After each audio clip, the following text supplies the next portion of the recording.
Welcome back to the Big Blue Lifers podcast. I'm Mr. U. That's Jess. We're here to talk about all things New York Football Giants. A lot to talk about, a lot to get into. This won't be a boring night for sure. Brother, how you doing tonight, man? How's it going? I'm doing all right. Again, kind of just numb to all of this at this point.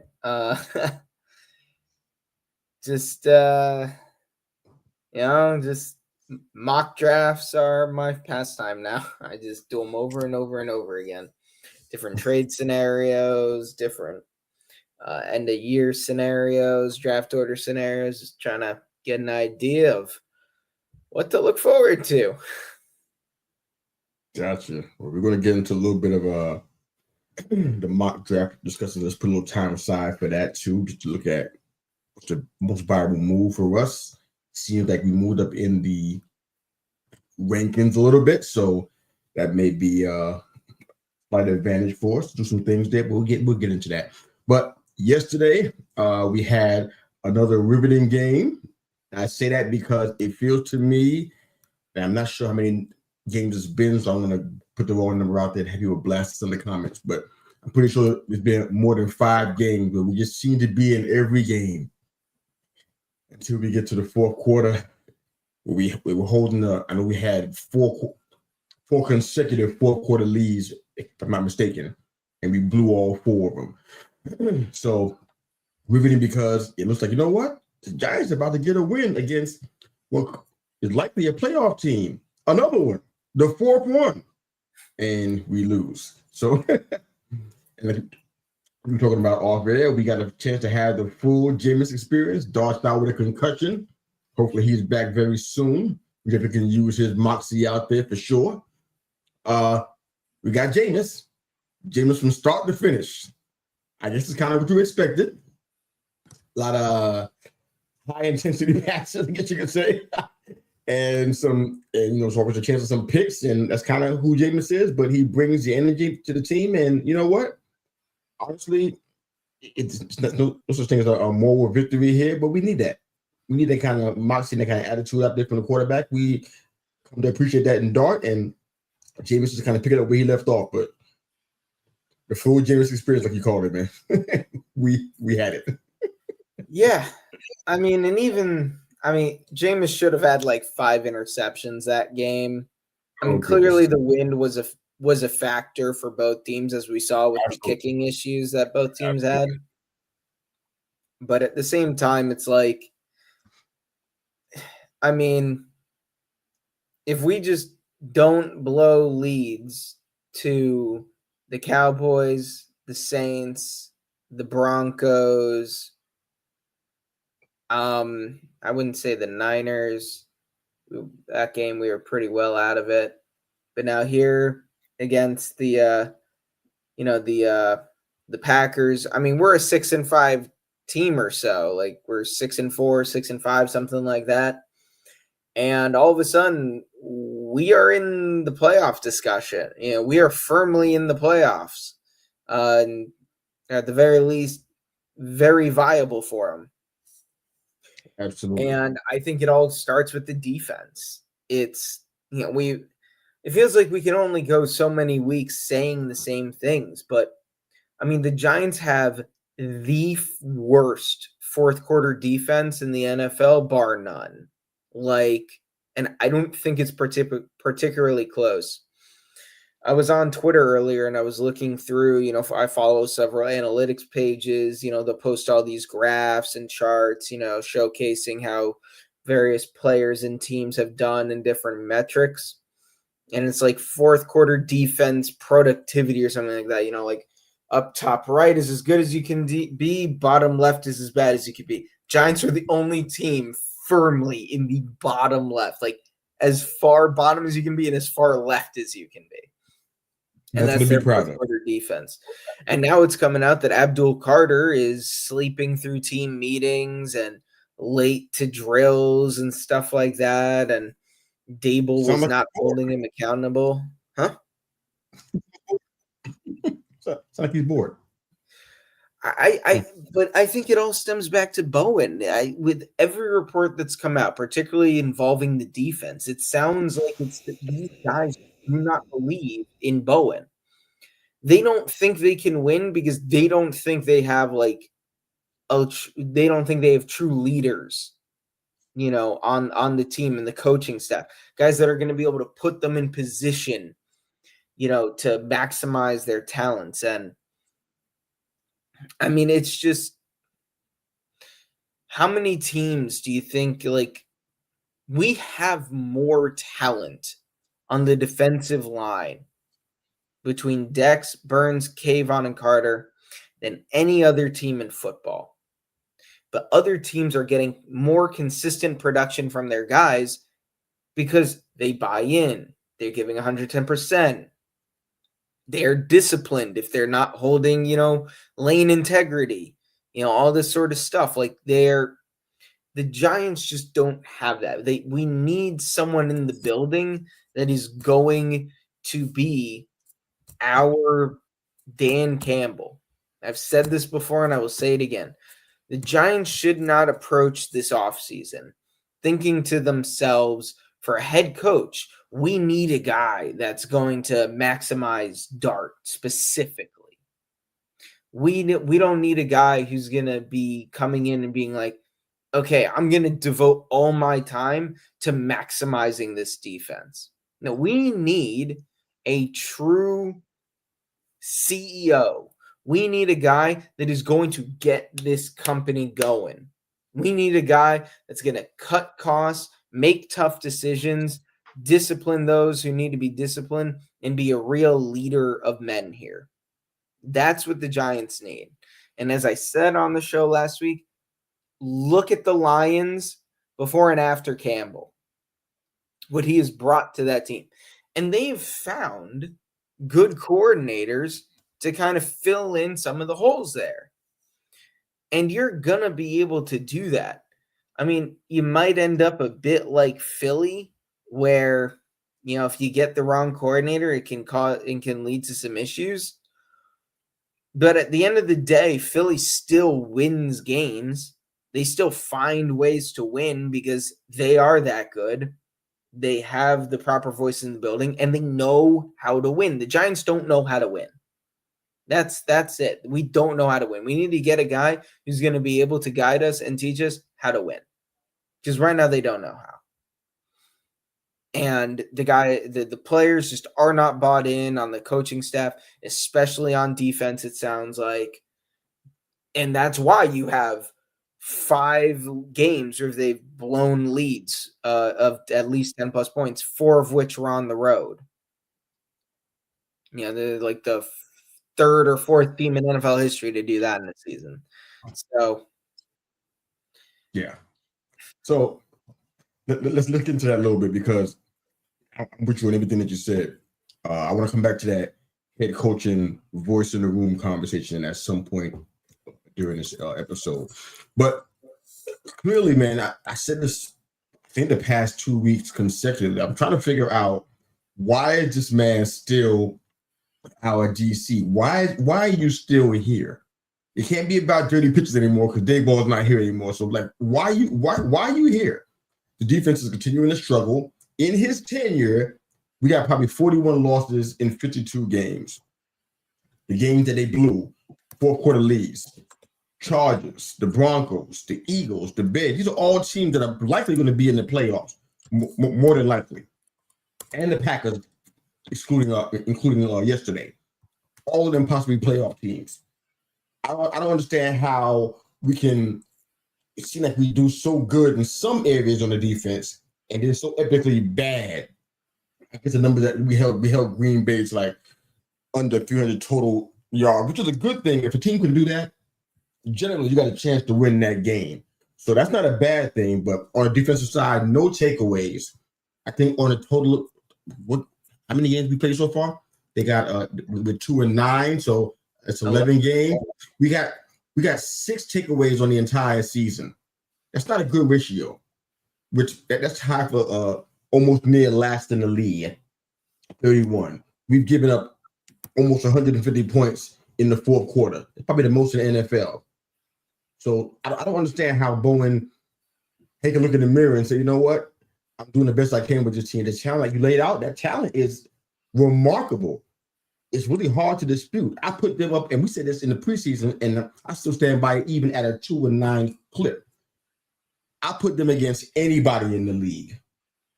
And so, you know what? We can go toe-to-toe with anybody in the right circumstances because the defense is just flat out talented. Why do you think so many people want to come over here and coach this team? We become the marquee place to be because we got a wide receiver who's the elite number one wide receiver. We got a QB1. We got we got a running back in Scat. We'll talk about Tracy later. And we got a defense it looks really, really good. And the O-line without big notable names are still doing very well. So people want to be here, be with us. So it speaks to the talent that we have. And for some reason, Bowen doesn't seem to be able to use it. And I'm just having a hard time understanding that. And even on top of that, it goes back to Joe Shane again. I don't know when you want to get into that part of the conversation. But we got to get there at some point. Because all the moves that got made, a lot of this stuff was on him. I mean, because we had 3 years of really horrible defense, but especially run defense. People were running on us. They were killing us for the past 3 years. We didn't solve anything in the run defense area, really. I've been talking about linebacker for like 2.5 years. I guess nobody listening to me. So we don't have viability at linebacker. To match up with the team that we play against, especially in our division, we need to have linebacker. No viable pickup at linebacker came through.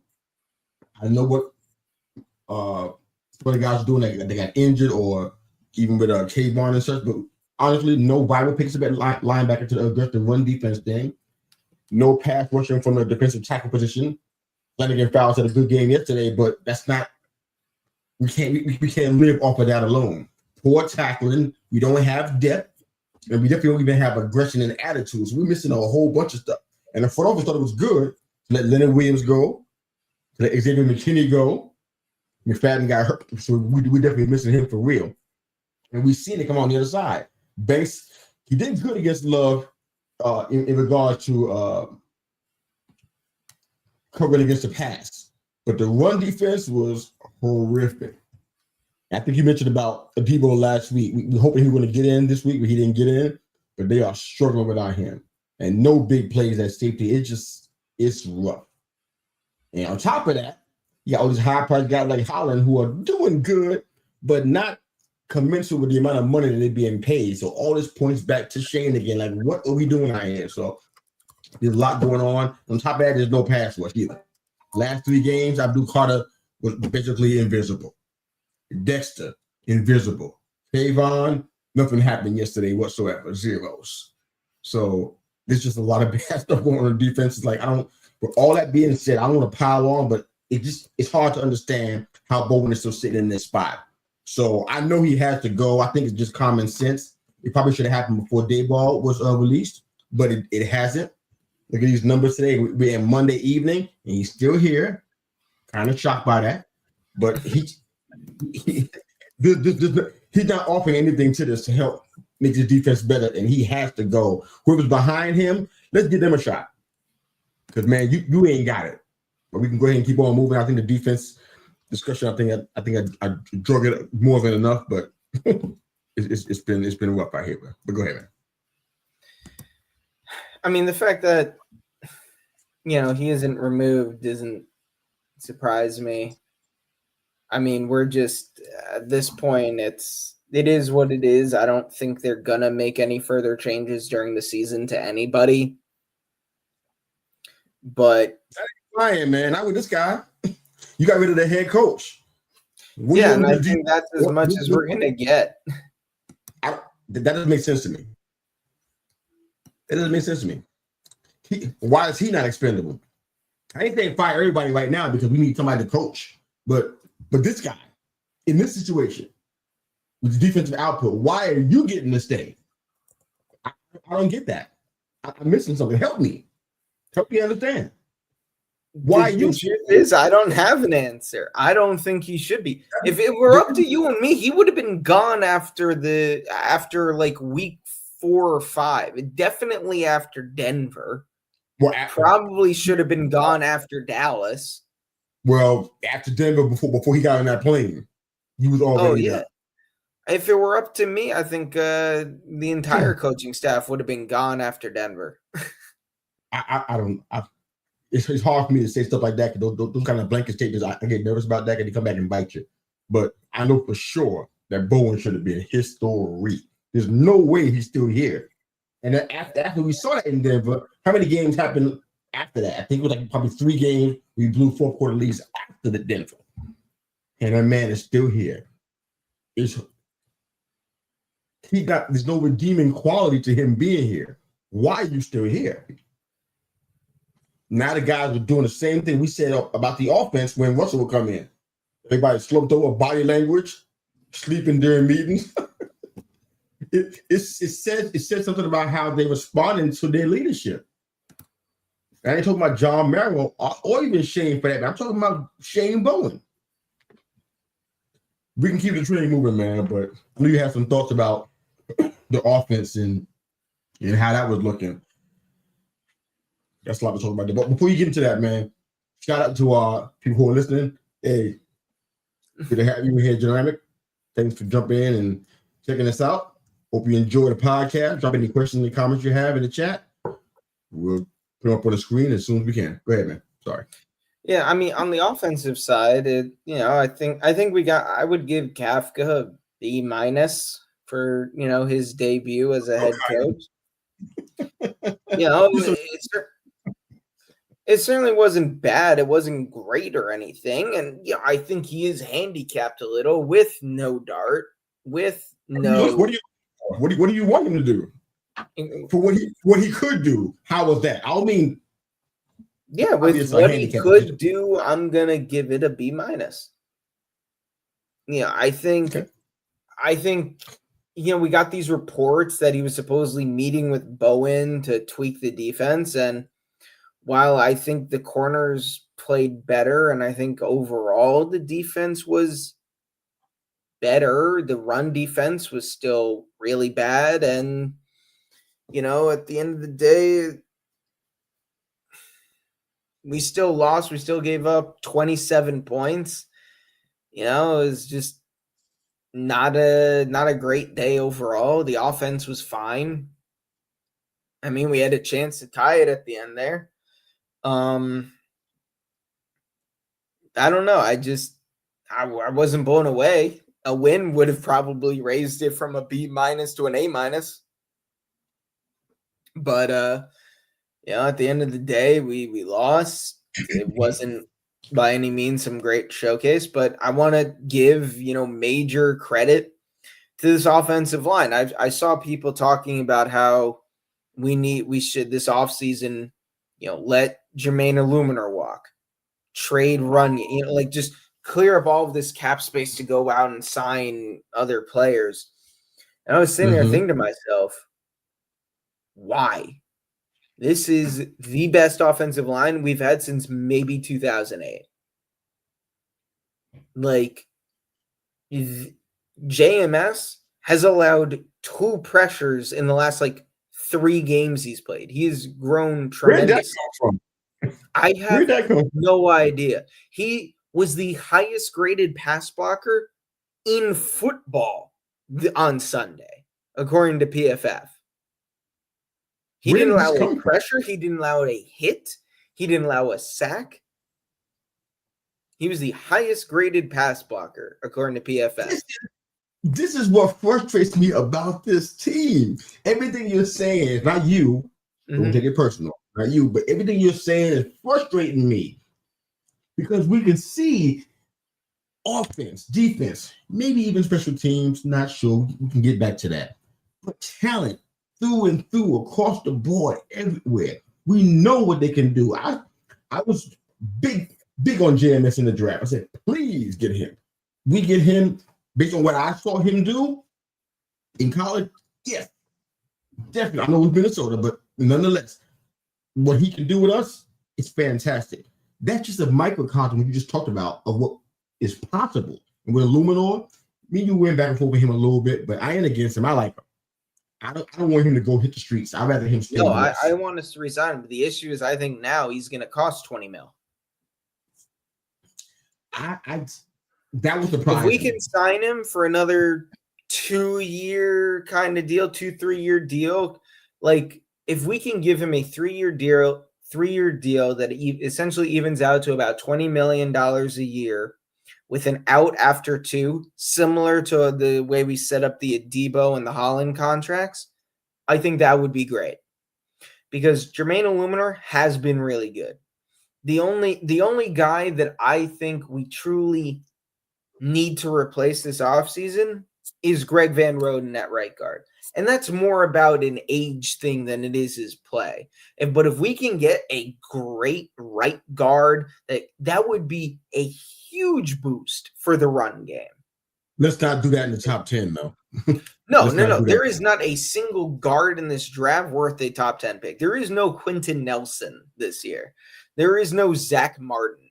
There's nobody like that. I think the highest projected guard is a back end of the middle of the first kind of guy, and that's the guard out of Penn State whose name I can't pronounce. It's like Ionen.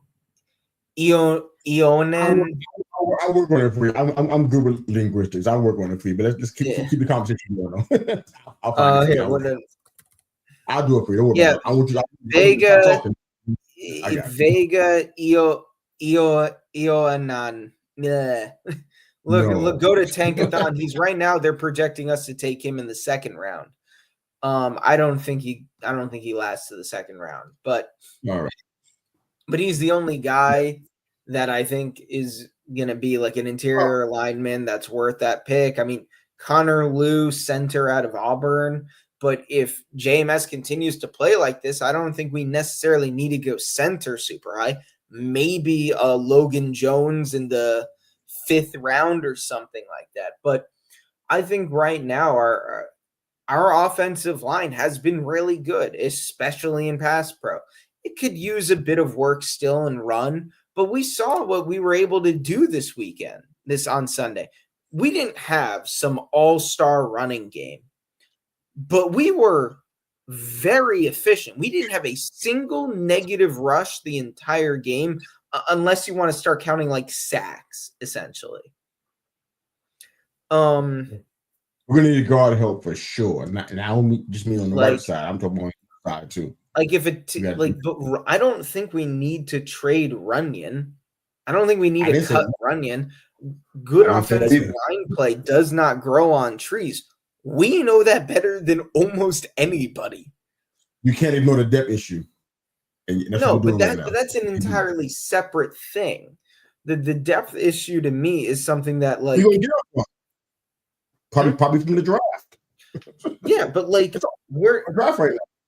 Right now, I have like unless a really good offensive line prospect just falls into our lap because we don't have a 3rd round pick, so it would have to be a 2nd round pick, or unless we end up like getting pick 1 or pick 2, and we can just trade back, accumulate more assets, maybe trade back twice. I've seen some people talk about, just keep getting all these day 2 picks, or maybe even an extra first next year. Because of where we are, I'm not against that. Because of where we are, it depends on where we're dropping back at.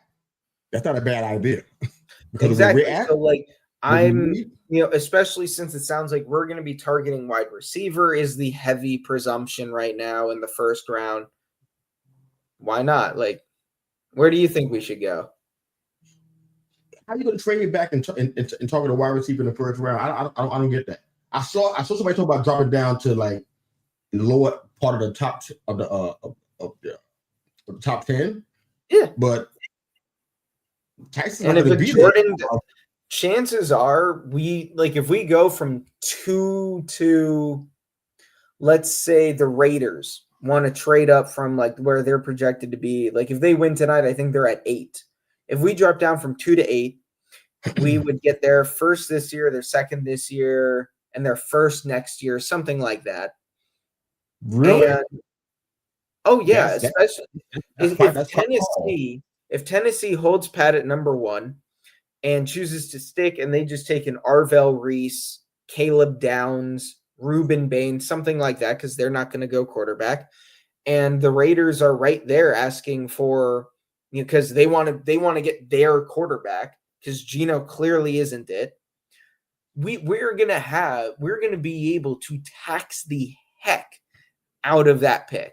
We are gonna throw so much QB tax on there, it's gonna be ridiculous. Unless the Titans drop down too. Well, Then that's we what got I'm a big saying. If the Titans choose to trade back, then our leverage kind of goes out the window. I still think, depending on how far back we go, we can definitely get a first round pick. Because if we're going from 2 to outside the top 5, that is a significant drop. That is a taking yourself at a 90% of the blue chip prospects kind of drop. Yeah. So I still think we'd be able to.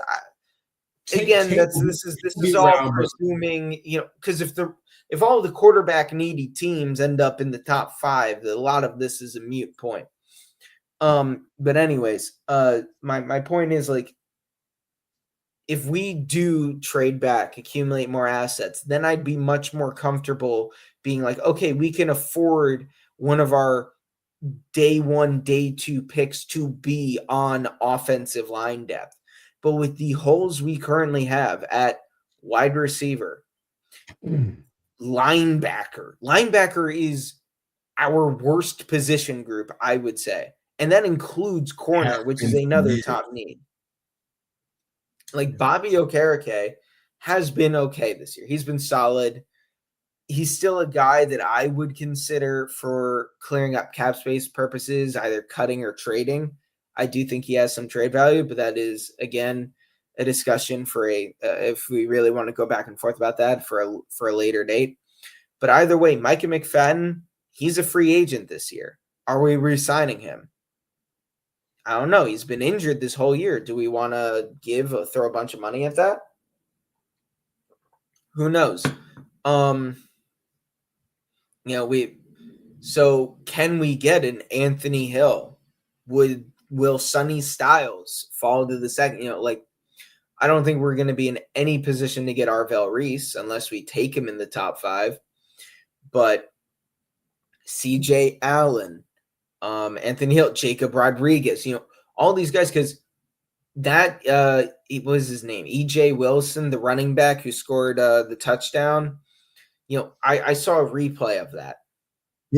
Dexter, the Packers running back. Emmanuel Wilson, thank you. Emmanuel Wilson, the Packers running back. On that run he had, I saw clips going around. Dexter Lawrence was triple teamed on that. And he still just was able to skirt right through because there was no lane commitment. There was nobody making the right reads there at the second level. It was ridiculous. We need a guy who can just fly up and stuff that. And Micah McFadden has gotten better each year that he played. We just, right now, as his contract is up, we are not seeing him play. So maybe we re-sign him at a heck of a discount, and I would love that. I would love to keep him on this team as if nothing more than a depth piece. But we need to address linebacker, in my opinion, this year. We can't run out Darius Masau and Flanagan Fowles, whatever his name is, and keeping, we need guys who can stuff the run. Like, a lot of people talk about, we need another defensive tackle alongside Dexter Lawrence, and that is absolutely true. But more than that, we need a linebacker that can go up there and pop these running backs in the mouth. We need someone who can just go out there and lay the wood on these guys, just absolutely deck them, put them in the dirt, make them scared to get to the second level. I wasn't around for those 80s defenses that the Giants had with Banks and Taylor and all those guys. But everything I hear about, that's what they did. They were real enforcers. We need that. They cared about the whole. They cared about the whole process. They actually wanted. They actually were invested in doing that, and they had the attitude and the aggression to go with it. I think it's few and far between these days. Man. I don't know where they are. They're not on this team.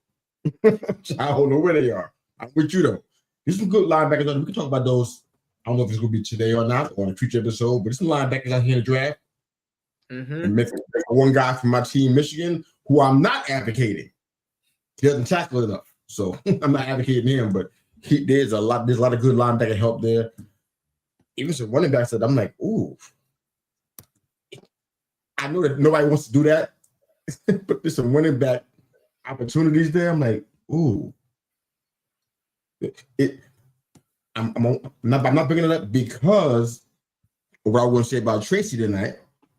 But when I go into this big board, I see these running backs. I'm like, oh my goodness. You put these boys, you put this boy on our team, and guess what? The whole game changes. And it changes like we become dominant at running back. Right now, that's what I'm not seeing. You and I were talking about Singletary, I think, in the preseason, talking about what we can get for him. And that man became the lead dog. He had 2 scores last night or yesterday. And Tracy does good when it comes to yardage, but they don't trust him in the red zone for some strange reason. I'm at a point where it's like, can we afford to have any power? It seems like. Well, with the guys that I'm seeing on the big board, these guys have that and then some. Guys like Jeremiah Love, who are going to probably be way early for him. Oh yeah, no, if we take a guy like Love, my guy from Michigan, don't count him out. If he's healthy, my guy from Michigan, Justice Haynes, he has power. You want that bowling ball hitting. I'm standing there, scat hitting people. Guys ain't gonna want to tackle these guys, and they out here. But that's just me kind of waxing eloquent about Justice Haynes, because I'm like he's a power back, and he can take long runs. He's been doing it all year before he got injured. 56-yard runs, 74, 80 something. He's been doing it the whole year before he got hurt. So he's out for the season, by the way. But yeah, I'm not really feeling Tracy. I waited as long as I really could with him. I'm like, yeah, I'm not really feeling it. So if they don't trust him, I don't know why we should be thinking about him either. So I know running back is not something we should be thinking about early in the draft, but just throwing it out there because we know we definitely need to have some help at safety. I'm not happy with the secondary, period. I want somebody to come in and I want guys to come in and push. I'm not thrilled with them whatsoever. Linebacker, you already mentioned that. We talked about that on multiple shows. Our weakest position, we got to solve that with more than probably one. Probably need a couple to fix this problem that we got. O-line, like you said, with potentially replacing GVR. I think we got issues at both guard spots. I think we need depth there. And you said wide receiver. I like it. Don't know how early we're going to do that. But speaking of wide receiver, this is the stuff that makes me wonder, okay, we got to get into Joe Shane at some point because I feel like he's escaping. It's been real quiet. Everybody talking about the head coaching job, and nobody's really talking about him anymore. Kind of like a smoke screen, like, oh, I'm avoiding any kind of responsibilities here. But Neal's on IR for who knows how long.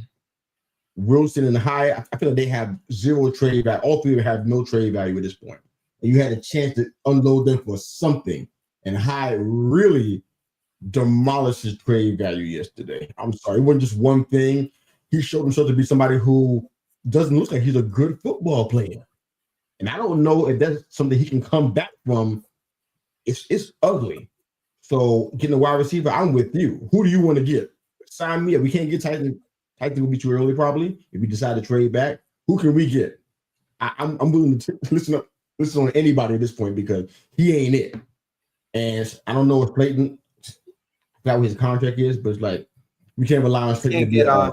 We can't get off of Slayton's contract, not this upcoming. We got to get off it, but he can't be the wide receiver too. That's all I'm saying. No, we're gonna have some interesting decisions to make for wide receiver this year. We're gonna have to figure out are we going to re-sign Wan'Dale?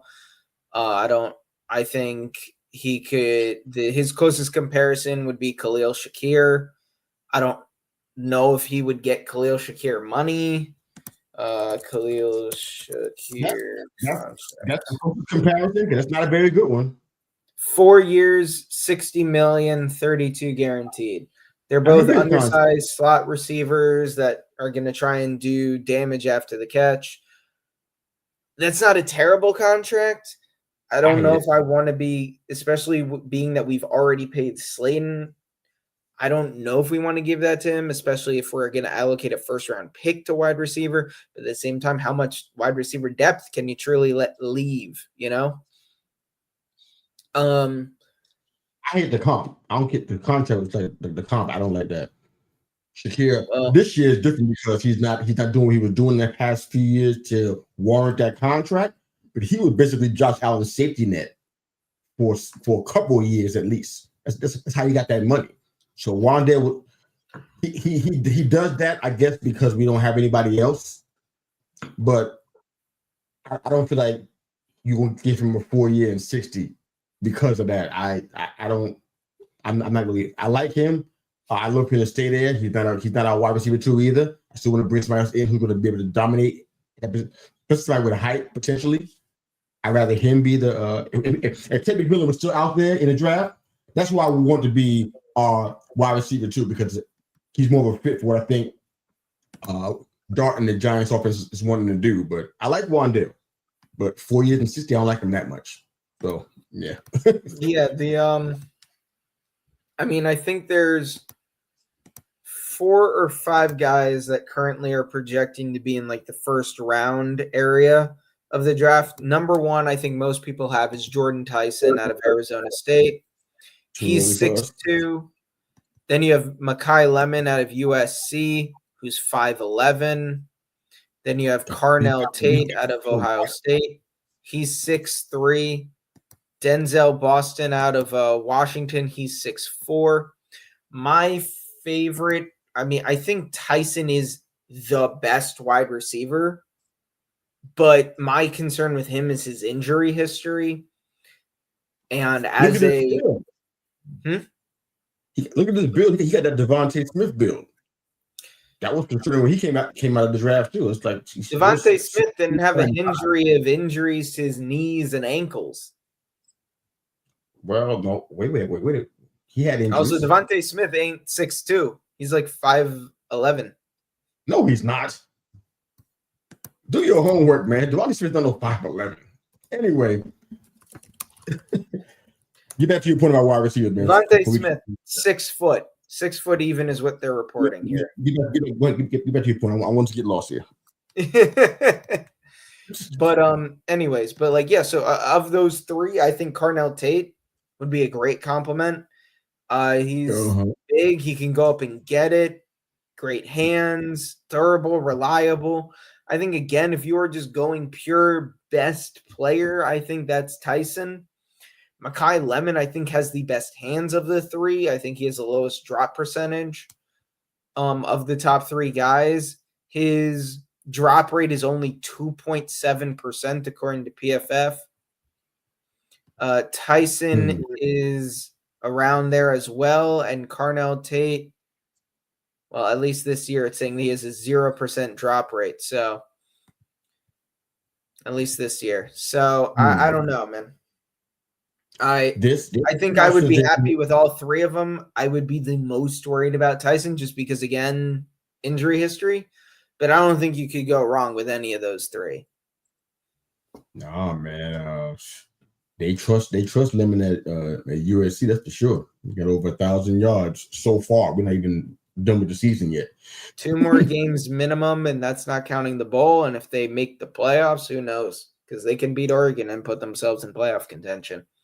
So he's definitely. It feels like after Lemon, I guess maybe Boston. It kind of seems like it drops off a little bit, but I feel like these guys, man, they got the see my buddy over there, Jeremy Bernard out there. I'm like, oh Lord, my Alabama friend's gonna be going crazy over him. But I'm like, yeah, I don't feel that one so much. But yeah, we need help there for sure. Not much to say about high beyond that, man. I just don't think he's good. I'm just tired of seeing. I think Giants fans are tired of seeing it, and we could have got something for him, and now we're not going to get anything for him probably. Nobody's going to pick him up. But yesterday was a stinker. You talking about Isaiah Hodgins? You were happy about that? The guy came off the street and outplayed all our wide receivers. Not sure that's a good thing. But I mean, we had been clamoring. I feel like fans have been clamoring for Hodgins to come back since, well, honestly, the off season. Like, people had been like, why not bring him back? And then especially after Neighbors went down, he was like the number one name. People are like, hey, we need to fill a slot here. Bring in Hodgins, elevate little Jordan, that's you know, over now. It's just it's stuff like this that truly makes me think, as a fan, maybe I could run a team. At the very least, I don't think I could be that much worse than what we've got going on here. You like him that much, huh? Not that I like him that much. I certainly don't think Isaiah Hodgins is some game changer. But at the end of the day, if he's gonna be productive, which we've seen him be in this system, why not? Why are we putting Gunnar Olszewski out there at wide receiver for real reps? Why are we so reliant on these little short wide receivers like Ray McLeod and Wandale and Gunnar and Bo Collins? We seem to give up on that pretty quickly. We don't keep little Jordan around after that big game against the Philly, and then he did nothing the next 2 weeks. I don't think he even got a target, not even a go up and get it ball. And all of a sudden, we've seen what Isaiah Hodgins can do here, and all of a sudden, lo and behold, look at what he can do. At the very least, he can't be worse than what we have. But the guys we have in charge are so stubborn about, like, okay, it has to work, because if it doesn't, I look like an idiot. Well, guess what? You look like more of an idiot if you just keep doing the same thing over and over again. Gotcha. I want us to end the show on two topics, because I feel like once I say where they are, probably will spend a lot of time, maybe more than what we planned, on those. And that's the head coaching discussion and this whole Shane thing. Like I said, I feel like he's escaping some of the heat that he should be getting right now. This draft is coming up. And I know you're doing mocks. I did one or two. I didn't do a whole lot, but I'm getting there, brother. I'm getting back into the swinging thing, looking at linebackers. I'm getting there. So if you want to do some mock drafts together, just send me some stuff and we can go ahead and have fun with it, nigga. I'm here. I'm ready. I'm down to do one live on the pod. I'm down to do it. Oh my God. Okay, let's do that. I'm ready for it. I've done that on many shows, so easy. Nothing to it. We can do that next week if you want to. All right. So as far as draft go for 2026, this draft right here, if Shane is still working by season's end, because there's no guarantee of that part either, quite honestly. I mean, I'm assuming he's going to be part of the interview process, which is awkward if you're not going to be here potentially, but it is what it is. But this draft right here literally has to be his best in history. It has to be. If you're going to be still on for 2026, he's committed to the 2026 season. If Mara allows him to stay that long, this draft has to be it. You and I have discussed the previous drafts on multiple occasions. A lot of misses. 2024, we kind of felt like, you know what? Not bad, decent, did okay. But this draft has to be the one. He has to hit. If he trades back once, he got to hit on who he picks up. Trades back twice, you got to hit. I love what happened with Dart. I ain't going against that. I don't care if Dart has a bad season next year. I still love what they did. I think it was a fantastic move. We needed it. It was better than the options that I think we could be looking at even potentially this year. I'm glad we did this. So I'm happy about it.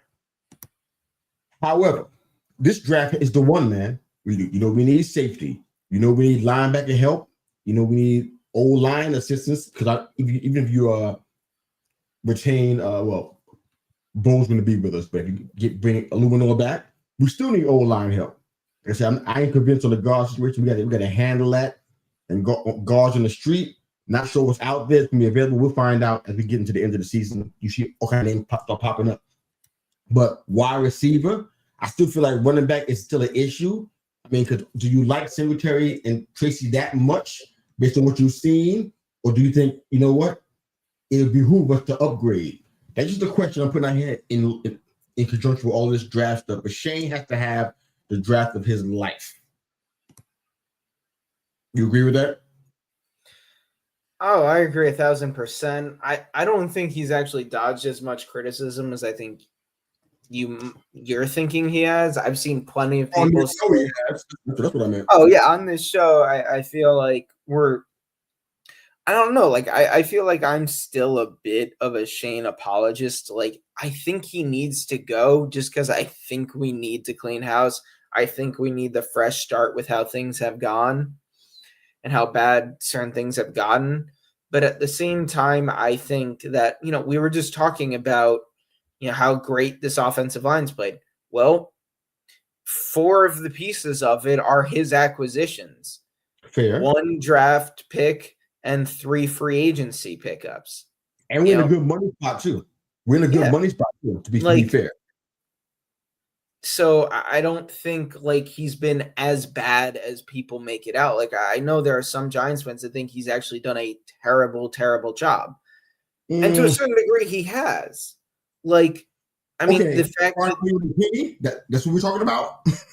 Yeah, I think that particularly, I know some people talk about Julian Love, and I'm like, Julian Love, yeah, like that one is the one that makes the least amount of sense to me because not only did we let Julian Love walk, no one offered him. So he came back to take the offer we originally gave him. We then said no because I think we had made one move or something like that to replace him or something like that. And then he went and signed like a vet minimum prove it deal with Seattle. And even then got a small contract extension after that. And only recently is he now playing, like this really good, really high level football for Seattle. Leonard Williams is having the best years of his career, but we traded him for the second that we then traded to get Brian Burns. So I'm not losing sleep over that. If I could bring one player back, it'd be McKinney. Maybe it would be Leonard Williams to put on the defensive line, but it would both be of them. Could you imagine this defensive line with Dex, Williams, Carter, Burns, and Thibodeau? Like a 5-man rush. A 5-man rush with that. Everybody gets one-on-one. That would be nobody's crazy. going to play. Nobody's going to play.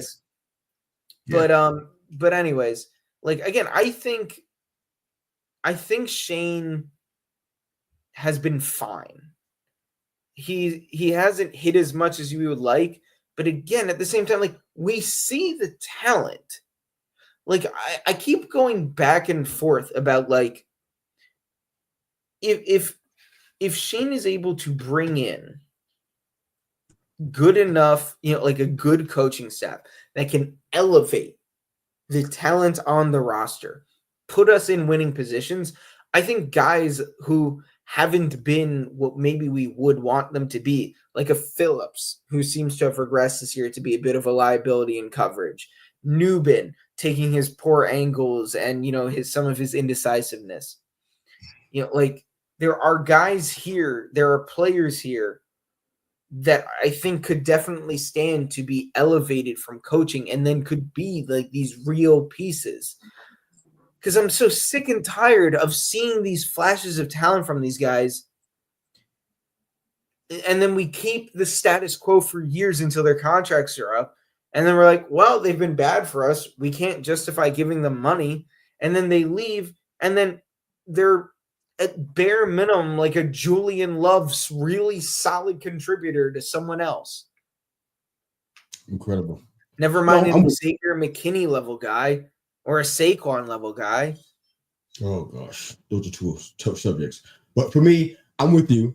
I guess I give him a B minus, like how you gave Kafka. I think I give him a B minus as well. From a GM standpoint, I am going to give him a C, just a flat C as a GM. Okay, well, I'm giving a B minus. I'm gonna say why, and it's just my reason. I'm not saying I'm right. It's where I'm at. I don't like him not using the void year, but in hindsight, like I said last week, looking at where we are right now, the whole picture, But maybe it's good that we didn't go and invest a whole lot of money now. We have a quarterback going on and injuries, and that maybe it's a good idea that we didn't do that because now we're in a really good upcoming financial position.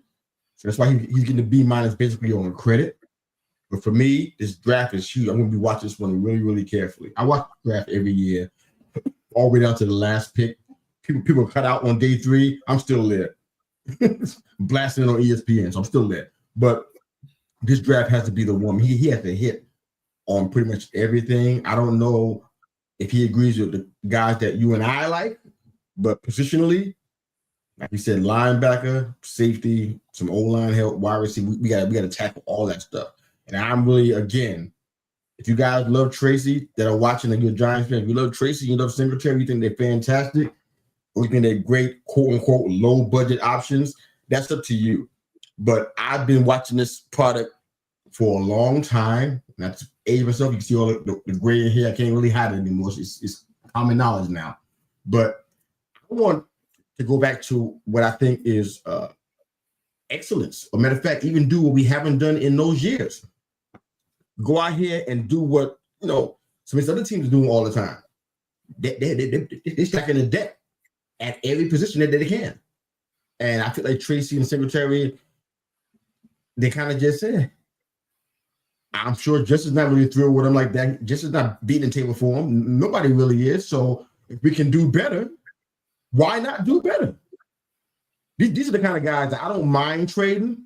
If they go somewhere else and they just exceed, well, guess what?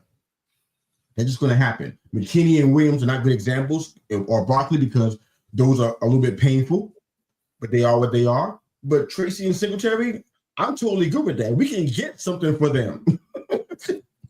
Something significant. Tracy, even if you feel like Tracy is not strong, like you say, he doesn't have that power game, what have you, we can still get something vital for him. We can get a mid-level for him. I'm almost positive of that. Singletary, he's showing that he still got something. On a bad team, he still was out here running against a playoff team in the Packers. I'm pretty sure it should be a playoff team, if I'm not mistaken, or close to it. They fight with the Bears, I think, right now. But Singletary went out there and showed out. Their trade value went up. Let's take advantage of that.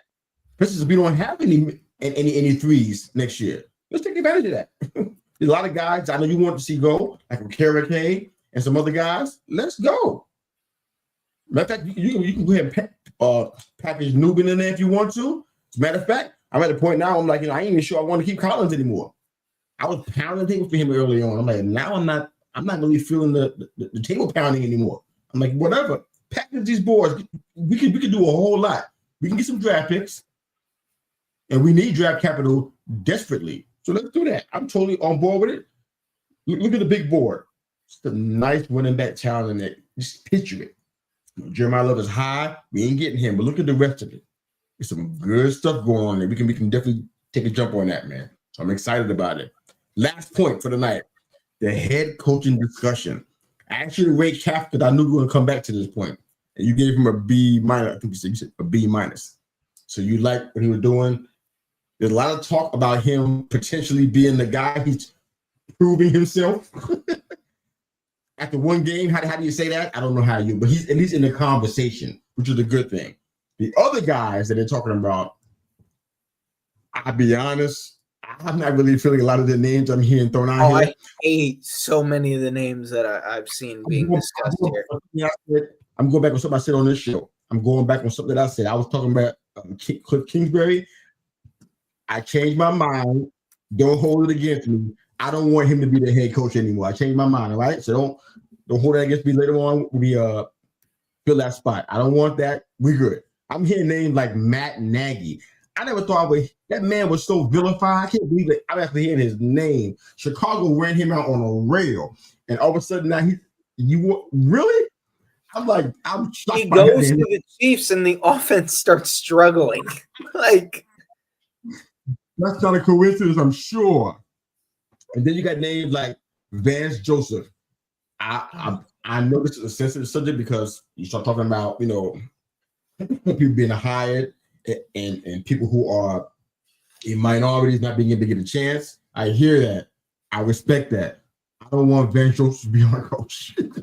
Just put it out there. I saw Joe Brady's name on there. I've loved him from the start.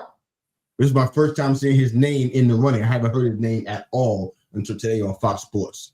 I like what he does only because of what I've seen him do with Buffalo and Josh Allen. So I feel like, you know what, that's good. I'm not saying he's a front runner. I'm just saying that's a good thing. Arthur Smith, what are we talking about right now? Why is his name? I would be so livid. Like, I don't think you understand how upset I'd be if we brought in Arthur Smith to be the head coach. I'd be livid with you. We'd be living together in two different states. Why his name? Why? What did you see in Pittsburgh that said, you know what? And Russell still, he's not going to still be there because Conference going to win out. But even seeing him walk in the building will send Russ into an apoplectic fit. That's what they went through together in Pittsburgh. Why would you even think about bringing him in here? So that's a problem right there. I heard Notre Dame Marcus Freeman like, no. I heard from what's the ball guy name on Fox?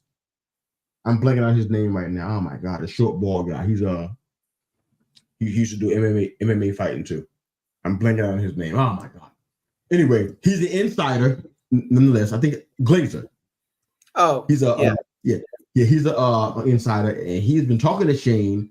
I think Shane, from what he gathered, anybody that's in college, they're non-factor. They're not going to be. That's fair. I don't think we should be looking to bring a college guy up to the NFL. I agree with that. He did hear names such as he heard Arthur Smith and they didn't like him. I'm like, no way. So that's a problem. Matt Nagy's name came up in that. Fired off of that alone. Steve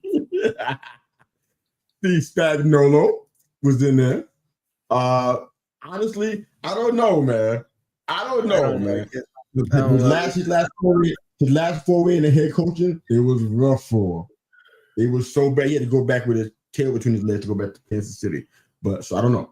The guy you talking about, Lou Anarumo, the only reason why I'm challenged with that one for a lot of reasons, but the biggest reason and the most obvious one is that he's a DC for Indianapolis. Mm-hmm. They are in the middle percentile since he's been to DC. So if you're gonna put his name out there and predicate it on this guy transforms defenses, but they're 17th in the league in most rankings or 19th in the league in some other rankings, what does that tell you? They're in the third percentile of the league. That's not they're below mid-level defensively in the league. Why would you use that as a selling point? So the whole idea, I guess, would be look what I was able to do with less talent. Here's more talent. No. But it's again like, where are the Jesse Minters? Where are the Halfleys? The defensive coordinator of Green Bay that we just played. Clint Kubiak, what he's doing in Seattle should be getting him, top billing. His name is in there. His name's in there.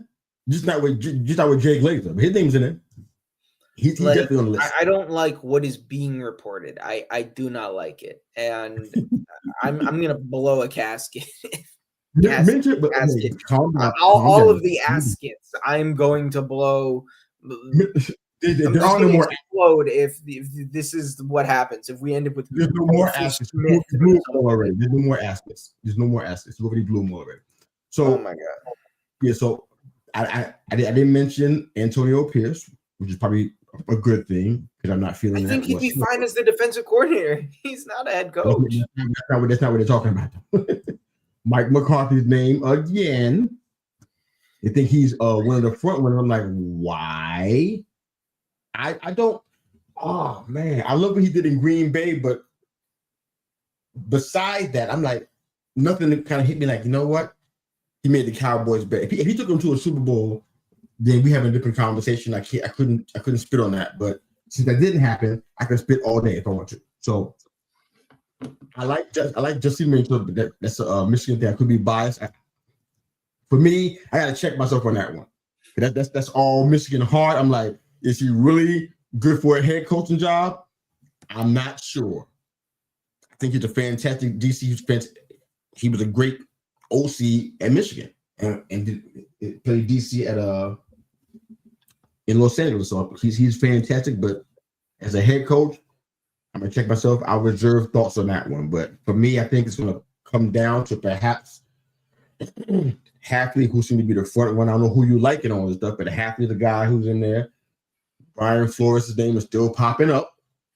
Can't believe Matt Nagy. I'm amazed by Matt Nagy. I can't believe it. I like Joe Brady there. Spagnuolo, I'm just really not sure, man. But who do you like, man? Who do you want to be the next head coach? Right now, my preference would be Kubiak. Okay. Of the second attempt, third attempt guys, I guess McCarthy I'd be okay with.